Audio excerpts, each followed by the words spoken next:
Merci à tous d'être restés avec nous pour cette dernière partie d'INSEM. On est toujours en direct.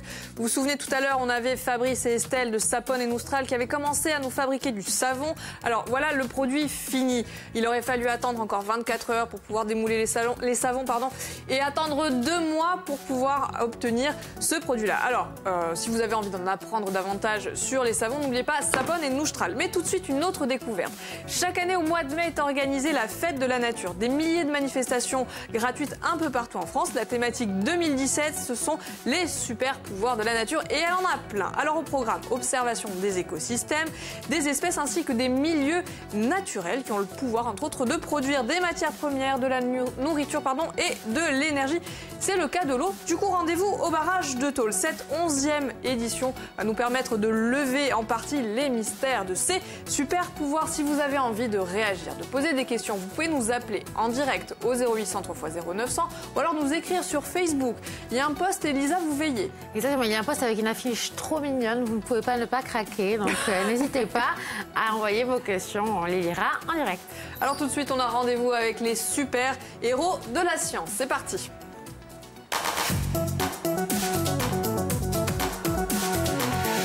Cyril, Gérard et Fabien, bonjour et bienvenue.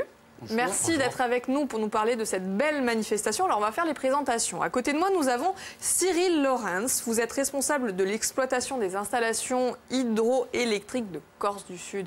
EDF, en quelques mots, votre fonction? Donc assurer l'exploitation hydraulique de tous nos aménagements sur le Prunel et sur le Risanese. Du coup, le fameux barrage de Tôle où vous donnez rendez-vous au public. Alors, à côté de vous, nous avons Gérard Dominici. Bonjour. Bonjour. Vous êtes animateur pédagogique nature et environnement CPIE à Rinache. Pareil, en quelques mots, nous présenter cette association.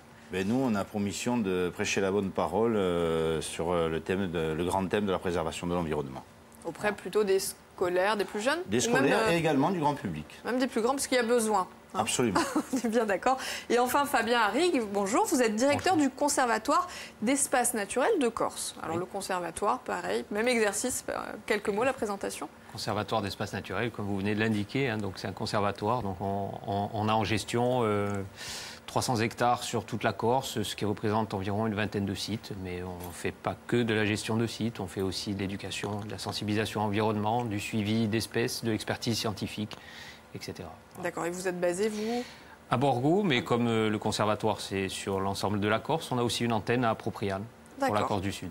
Alors, vous ne nous donnez pas rendez-vous à Propriane, mais plus largement au barrage de Tôle pour cette 11e édition de la Fête de la Nature. C'est vraiment sur les berges du lac, pour nous parler des super pouvoirs de l'eau. Alors, qui s'y colle pour nous présenter, en gros, cette belle manifestation? Peut-être simplement quelques mots au départ, juste pour rappeler un peu le contexte. La Fête de la Nature, c'est une initiative de l'UICN. L'UICN, c'est l'Union internationale pour la conservation de la nature. Donc la Fête de la Nature s'est créée depuis 2009. Donc elle permet à l'ensemble des réseaux associatifs, des acteurs publics, mais pas que, puisqu'on voit aussi qu'EDF s'y est mis depuis, de proposer des initiatives en faveur de la nature lors de ces journées qui vont se dérouler du 17 au 21 mai prochain. Alors le programme en local, puisque ça se passe un peu partout en France, mais nous ce qui nous intéresse c'est ici. Alors, donc, ce qu'il faut savoir, c'est qu'EDF est partenaire de cette manifestation et qu'elle est organisée en Corse depuis plusieurs années. Et cette année, nous avons décidé de réitérer l'événement sur les berges du lac de Tôle. Alors, pour de multiples raisons. Alors, en partenariat déjà avec les collègues qui sont sur le plateau, donc le CPIE et le CEN. Et sans oublier, bien sûr, la mairie de Tôle qui nous accueille et qui nous permet donc cet événement sur un endroit aussi... exceptionnel, parce qu'au-delà d'être beau, c'est aussi, j'allais dire, assez exceptionnel de pouvoir permettre au public de découvrir le fonctionnement, entre autres, d'un barrage, puisque c'est ce que, a priori, Cyril, vous allez faire. Alors, il y aura une équipe d'hydrauliciens sur place qui vous accueillera toute la journée et qui sera là donc, pour vous faire partager notre métier d'hydraulicien. Et puis, nous aurons aussi un stand qui expliquera donc, le fonctionnement du barrage de Tôle, tout simplement. Et nous finirons par parler donc de l'intégration de ce barrage au cœur de la vallée du Prunel. Oui, parce que l'idée, c'est quand même que tout s'intègre et valoriser et préserver notre environnement. Gérard, vous allez nous parler de quoi?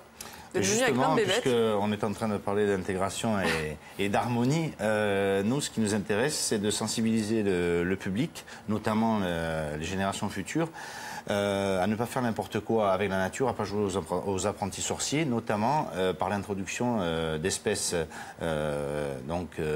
alloctones, c'est-à-dire qui ne sont pas naturellement présentes dans nos écosystèmes, qui sont très riches, certes, mais qui sont très délicats à préserver. Et notamment sur les milieux aquatiques, avec l'introduction de pas mal d'espèces de poissons.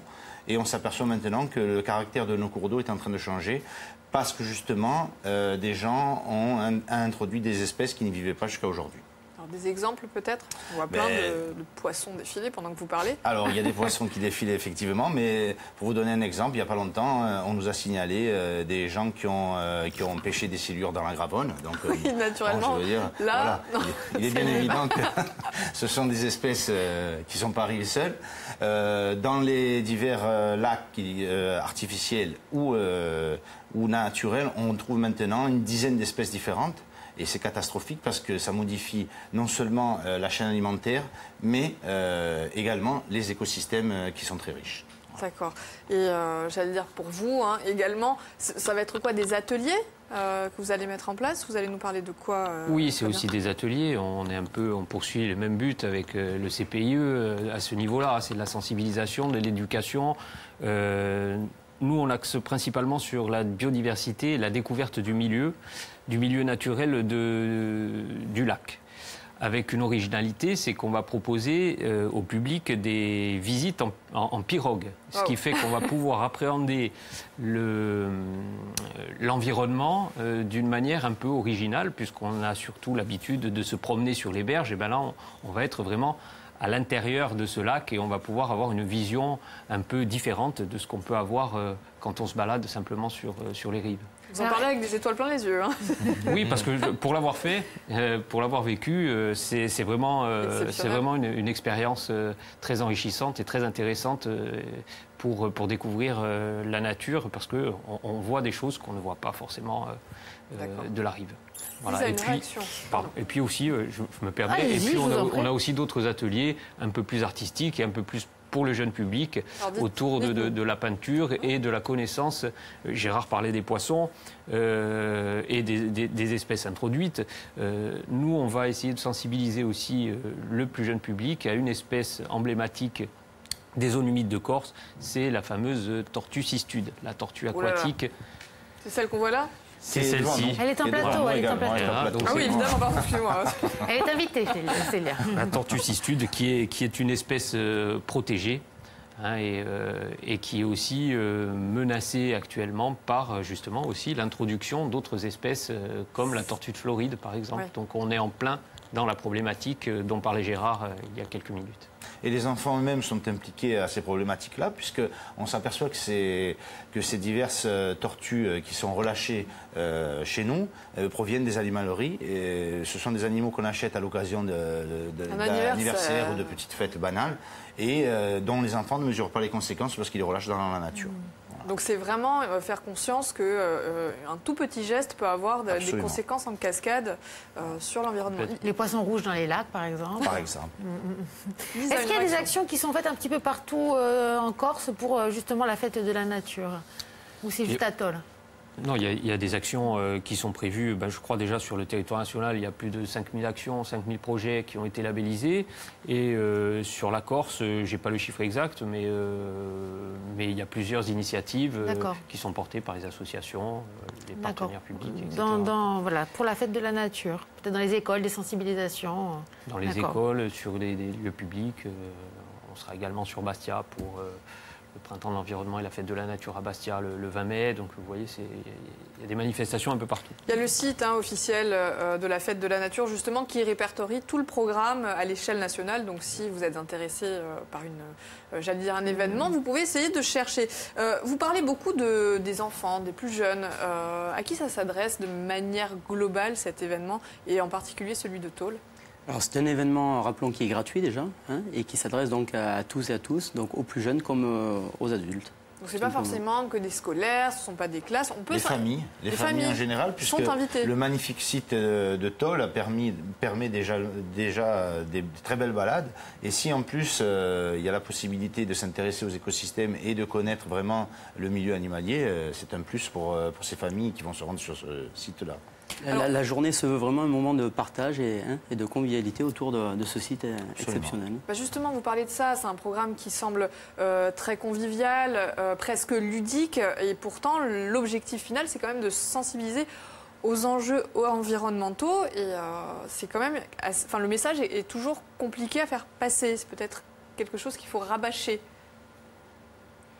Disons qu'on s'aperçoit que souvent, on dit le fameux leitmotiv adulte, répression et enfant, éducation. C'est tout à fait ça, puisqu'on s'aperçoit que lorsque on pose la problématique auprès des enfants, ils répertorient auprès de leurs propres parents ce message et souvent l'importance de ces gestes-là pour préserver la nature.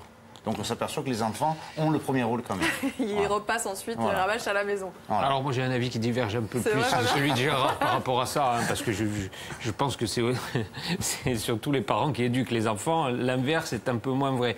Bon, c'est vrai qu'ils peuvent sensibiliser leurs parents aussi, mais c'est indispensable aussi de sensibiliser les parents et tout le monde sur ces problématiques-là. Il ne faut pas seulement attendre que ce soit les enfants qui fassent l'éducation des parents. Voilà. Tout sensibiliser. On sensibilise tout le monde. Voilà. Alors vous avez également souhaité sensibiliser le public à la problématique des ENR, ces fameuses énergies renouvelables. C'est peut-être aussi pour ça que vous avez choisi le barrage de Tôle? Tout à fait. Donc en fait, ce qu'il faut savoir, c'est que l'énergie hydroélectrique est la première énergie renouvelable en Corse. Et donc elle participe à hauteur de 25% de la production d'électricité sur l'île. Voilà. En deux mots, le trépied énergétique de la Corse repose donc sur un tiers d'énergie thermique, un tiers d'énergie à partir des liaisons Italie-Sardaigne et un tiers d'énergie renouvelable. Et dans ces énergies renouvelables, bien sûr, on retrouve l'hydroélectricité et on retrouve aussi toute la partie éolienne et les panneaux photovoltaïques. Et donc il y a une cohérence, il y a une logique avec ce fameux souci de préservation des écosystèmes et de l'environnement. Tout à fait. L'énergie hydraulique permet de restituer à son milieu naturel l'intégralité de l'eau que l'on a turbinée. Alors messieurs, l'émission est déjà terminée. Je vous l'avais dit, ça allait passer assez vite. Vous avez 10 secondes. Allez, un message pour que le public vienne nombreux sur les berges du lac. Eh bien, venez nombreux, venez pique-niquer avec nous à partir de 10h samedi 20. Et nous serons heureux de vous accueillir et de vous présenter notre métier et le site merveilleux du lac de Tôle. Et on répondra à toutes vos questions. Merci en tout cas d'être venu nous présenter ce bel événement. Nous, demain, on va parler de toute autre chose. C'est toujours consacré aux plus jeunes. On va vous parler du sport chez les enfants à l'occasion d'une conférence. Ce sera Gilles Testou, notre médecin du sport, qui va venir vous expliquer quelles sont les activités idéales en fonction de l'âge et surtout à quelle fréquence. Une fois de plus, merci d'être venu. Je vous donne rendez-vous demain. Ciao.